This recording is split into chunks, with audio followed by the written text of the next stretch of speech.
G'day guys and girls, your old mate Daz here again. My name's Darren and welcome to the channel Down Under Daz. Now, about 6 years ago, just before I turned 50 years of age, I decided to buy myself something to celebrate my 50th. And I gave myself $5,000 cash to go out and buy myself a car that I would keep for many, many years. And I had a look at quite a few different cars, but there was one that stood out to me to be right up my alley. And the vehicle that I chose, and still have to this day, 6 years later, is my trusty old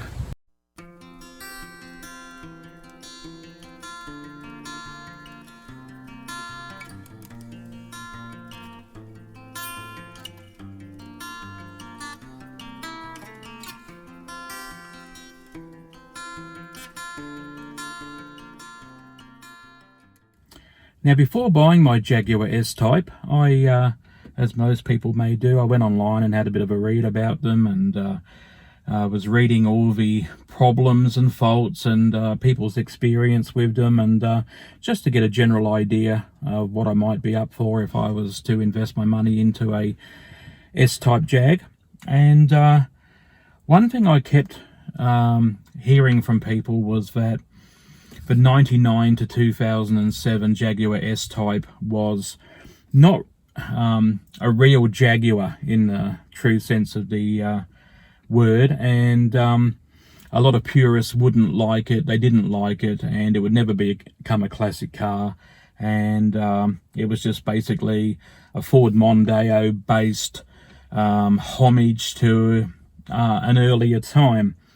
And things like that can sound a bit off-putting, and you know, around those times there was all sorts of old style cars being re-released, like the Chrysler PT Cruiser, the Volkswagen New Beetle, and the Mini, just to name a few different vehicles that were you know, a blast from the past resurrected. Now, I came across this and I thought this was really quite interesting, and I'll just quickly read it to you. I've had this for 6 years. Regarding the S-Type Jaguar. Now this says, obviously, the new S-Type Jaguar is not a real Jaguar like the Jaguar cars of old. The styling is too modern, and it loses out somewhat in the class and distinctive style of previous Jaguar models. It remains to be seen if it is accepted by the car buying public, and if enthusiasts of the mark alike will accept it. And it sounds, you know, pretty ominous and mean. The thing about this is, though, that this was written in January 1964 about the original S-Type Jaguar, of which this car harkens back to. So even when a classic new Jaguar came out, the original S-Type in 1963-64, motoring journalists were saying it was too modern, it wasn't a real Jaguar, it was never going to be an accepted car, the purists of the mark wouldn't like it.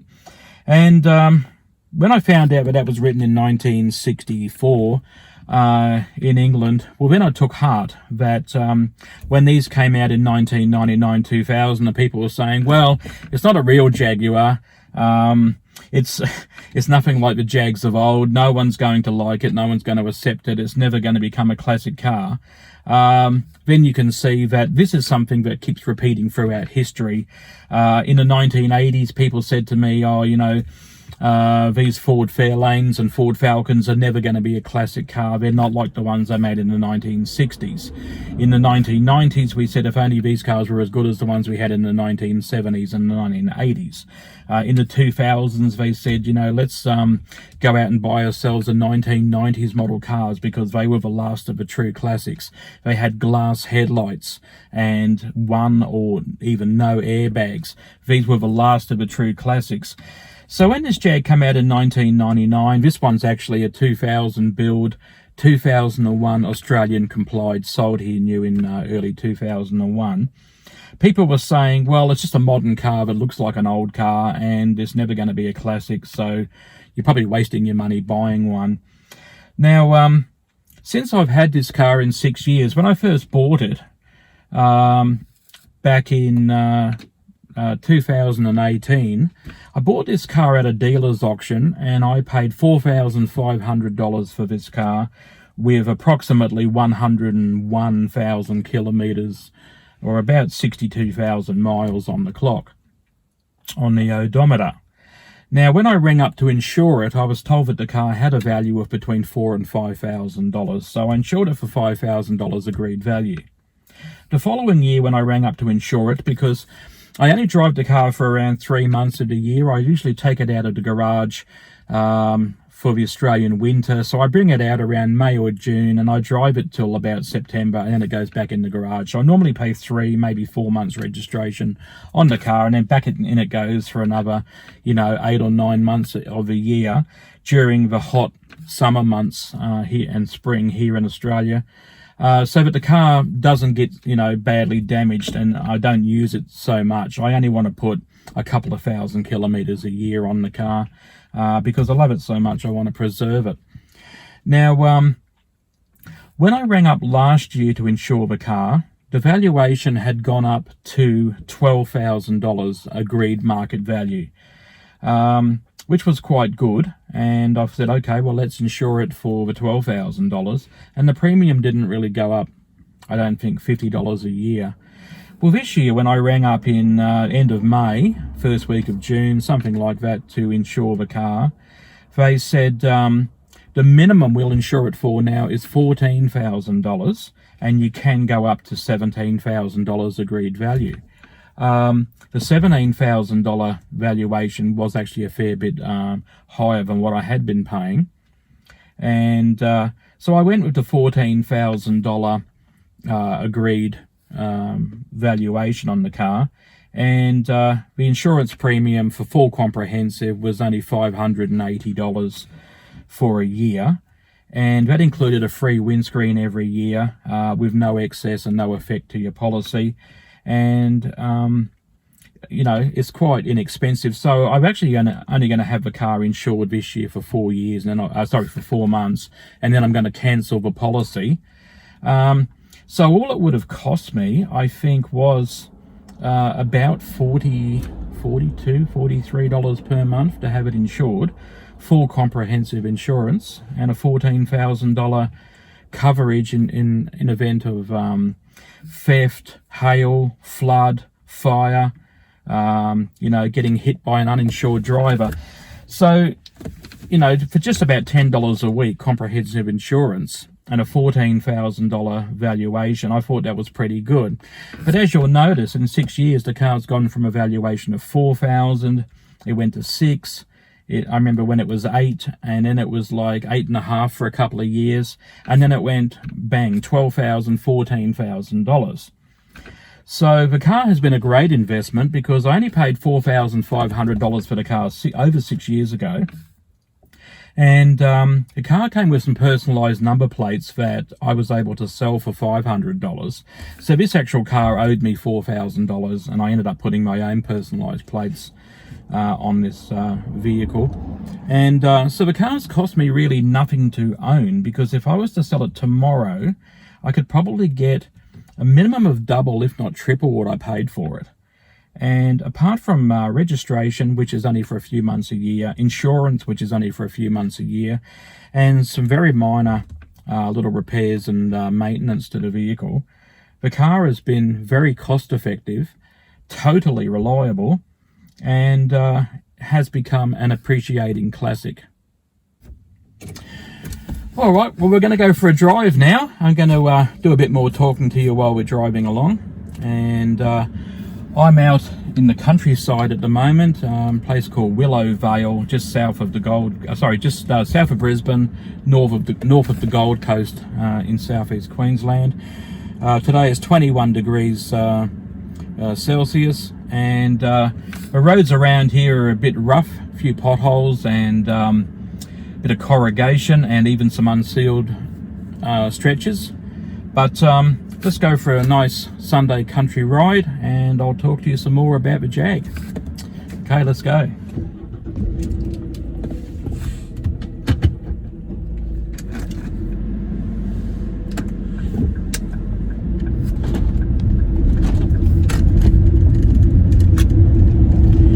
Now, one of the first things I notice every time I get into my S-Type is that it's a very comfortable car. It's kind of like putting on a comfortable old pair of shoes. I'm quite a big guy. During the past 6 years, I've been as big as 145 kilograms and close to 6 feet tall is my normal height, 5'11 and a half. And I find the car has plenty of room. It's very roomy, and you know, I'm not bashing my elbows on things. I'm not hitting you know, passengers next to me and things like that. And I find that the car is just it's comfortable. It's a great place to be. It's an excellent ride. It drives really well, and I just find it very easy to live with. The rattling you can hear is actually my plastic Elvis. It's not the Jag itself, because I went to a rockabilly festival about a month ago, and I stuck a solar powered dancing Elvis on the dashboard. And although this car wasn't shown at the car show, I just parked in the car park. When I came back to my vehicle, there was 4 people standing there taking photographs of my Jag, and wanted to ask me questions about it. And it's that sort of vehicle where they're getting rarer on the road. People look at it and think, well, you know, that's a nice looking car. And a lot of people, you know, pull up at the petrol station, and people want to know, what is it, how long have I had it, would I recommend that they buy one as a future classic, or even a current classic. And I end up having a lot of chats and conversations with people, even though I don't drive the car a lot. If I took it out 10 times in 3 months, I could, you know, just for short trips, I could probably expect to end up in 2, 3, 4 conversations with people asking me all about my Jag. And everyone comments on how nice the paint is, the chrome work, the retro design of the car. And to be honest, apart from just a nice hand wash, or putting it even through the automatic car wash, that's all it really takes to keep up the upkeep on this car. It hasn't had a polish in the 6 years that I've owned it, and the paint still is very shiny, glossy, and looks like new. It was just very well painted in the first place. Now, in the 6 years that I've owned this vehicle, I haven't had to spend much money on it at all. It has in that time gone through 2 car batteries, which were around $300 each. But that was more because of time or even lack of use, you know, not because of any problem with the car. I've also had to change the tyres on the car once, and the tyres for this weren't expensive. They're a pretty good common size. And I'm again mainly changed the tyres because of age. When they were 5 years old, I put new tyres on it, going by the date on the side wall of the tyre. Again, not because of any problem with the car. There was no uneven tyre wear, hardly any wear on the tyres, but I replaced them because of age, because I know that the car's been going to sit in the garage for 9 months at a time, and the tyres are going to dry out. They could even go out of round a little bit, so I replaced them. Now, mechanical wise, the car's had 4 oil changes, even though those oil changes were done because of time, not because of distance. The car's now got 119,000 kilometres on it, so I've only done about 18,000 kilometres in about 6¼ years.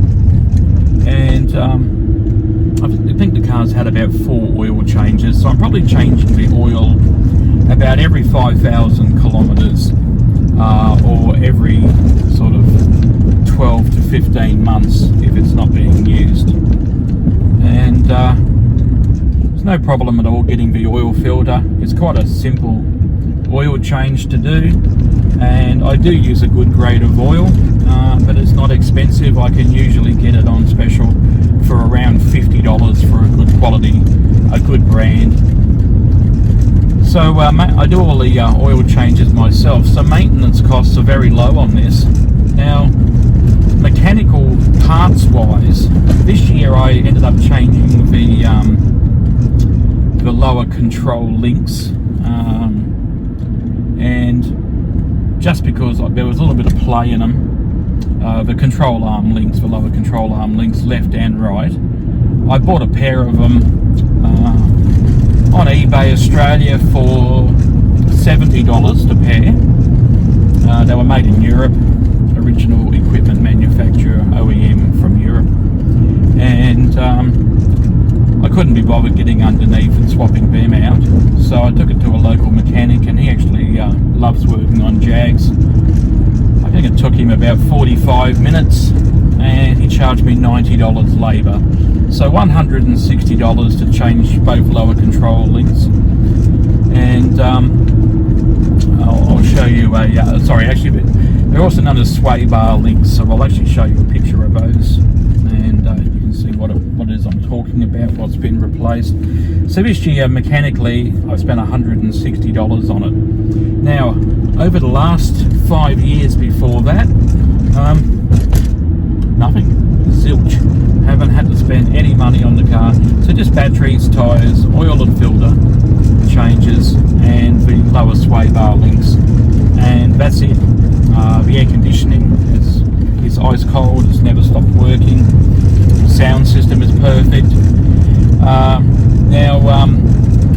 when I get home I'll point out a couple of little faults with the car that's happened. Haven't spent any money on any of those yet, and they're easy to live with, and I can probably fix them myself for a very cheap price, or buy replacement parts or get it fixed if need be. Once again, that's Elvis rattling away. These are pretty rough country roads I'm driving on at the moment. And actually this area here of Willowvale has been the subject of many yowie sightings. For those of you that don't know, a yowie is the Australian name for a Bigfoot, and there's been a good number of sightings in this area, including recently within the last 12 months, of yowies. So yowies are, they say, a 7 to 8 foot tall gorilla looking like hairy men. If your lights hit them at night, their eyes glow red. And one guy saw one crossing the road carrying a massive boar, a dead boar that it had killed. So just thought I'd point that out just in case. If you do spot a black hairy man somewhere while I'm driving, please mention down in the comments. It could be a yowie. So yeah, it's nice to come out here for a drive in a lovely car like this on a Sunday, to go out for a drive somewhere, even though the roads are not the best. It is beautiful to drive through the countryside. This is probably the closest thing around where I live. It probably is something like the roads of Europe or the UK and America. So anyway, not a lot has gone wrong with the car. Very simple to maintain. Not much has gone wrong with it. It's a pleasure to own, a pleasure to drive. Everyone who sees it likes it. I have one lady, a good friend of mine, her son's graduation, high school graduation, is coming up soon, and she actually wants to pay me, and I said, look, I won't charge anything. You can put a little bit of fuel in if you want, but she wants to use this car for her son's graduation. And when he saw photographs of the car, he said, oh yeah, Mum, I want that to be my graduation formal car. So I consider that, this car really only owes me about $4,000. It is a lot of car for the money. It's great fun to own, great fun to drive, and I certainly won't be parting with it. I will be keeping this car for quite some time. Now, last month my wife and I took this car down to New South Wales. We went away on holiday.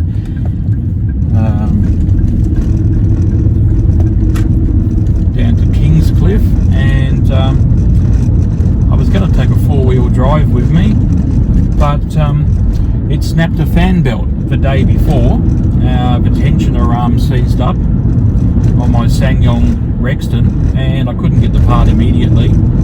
So, not as a last resort, I could have chosen another car, but I said let's go away, be a nice romantic trip let's take the Jaguar. Let's go in the S-Type and take that down. And we had a fabulous time. The car sat beautifully on the highway going down to New South Wales, going to towns like Byron Bay and Brunswick Heads and places like that. We took this Jag, and it was superb. Carried all our luggage, esky, fishing gear, carried everything. There was plenty of room, we were comfortable.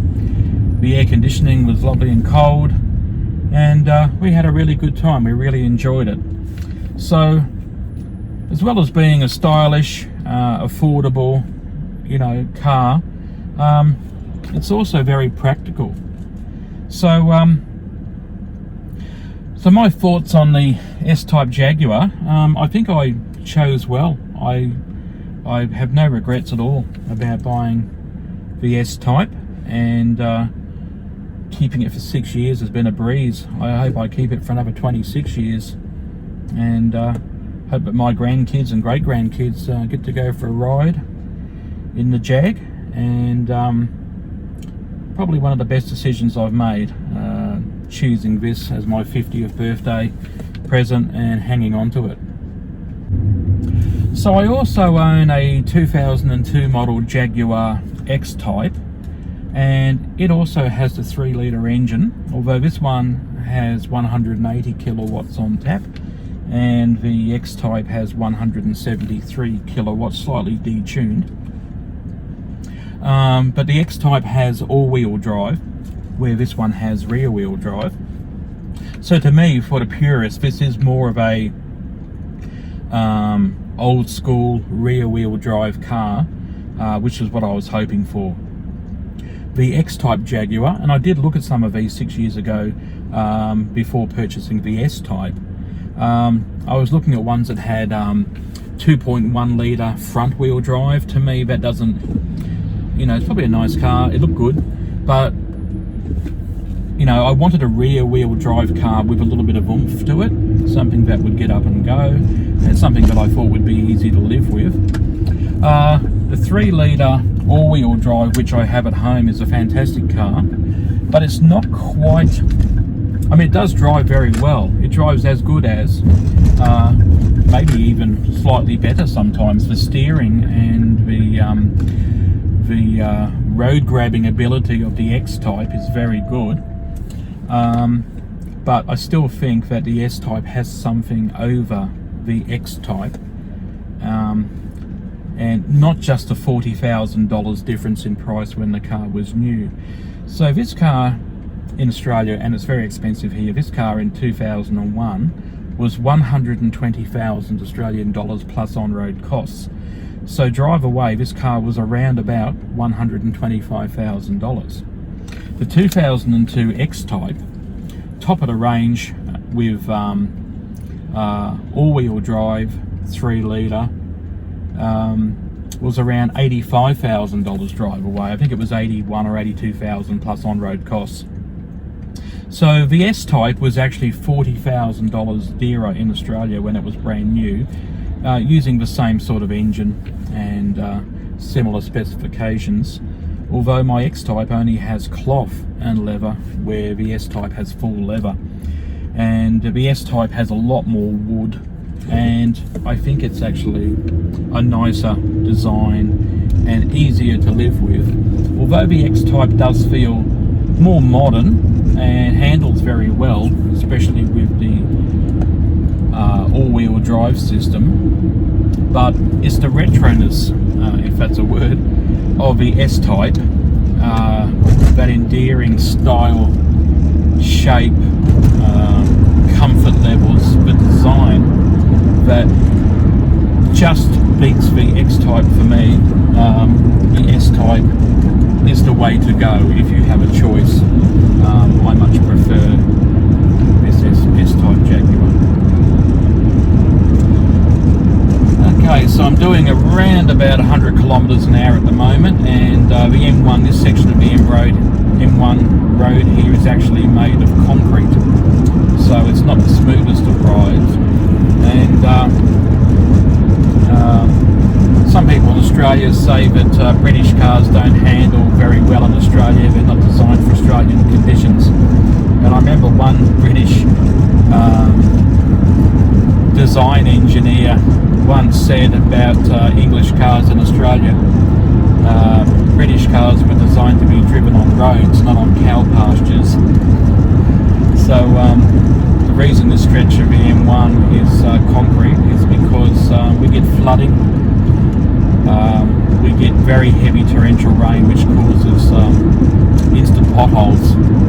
So this section here, also for, not that we get frost, but you can get a little bit of black ice. In parts of Australia we find that putting down concrete is better than black bitumen tar on some of our roads. So this is actually my last drive of the year, 2024. It's the 15th of September, and this car will be going into the garage this week at home, and I probably won't bring it out until about May or June next year. I'll go out and start it up once a week. I'm putting in some high octane fuel, some 98 octane fuel, and I may add a little bit of fuel doctor just to keep the fuel fresh so it doesn't turn to jelly. Hasn't been a problem in the past, but the worst thing is that the battery will pretty much die, and so what I may do is swap this battery onto another car that I'm using regularly, and then in 9 months time put that battery back on this car, and it would have been well used and well charged up, so that I'm not up for another new battery in 9 months time. When I get home I'll just do a quick walk around and point out a few little faults and little things you can expect to go wrong with your S-Type. We'll have a look under the bonnet and have a look in the boot, or for our American friends we'll look under the hood and in the trunk, and just give you a final look and a quick walk round, and that'll be it.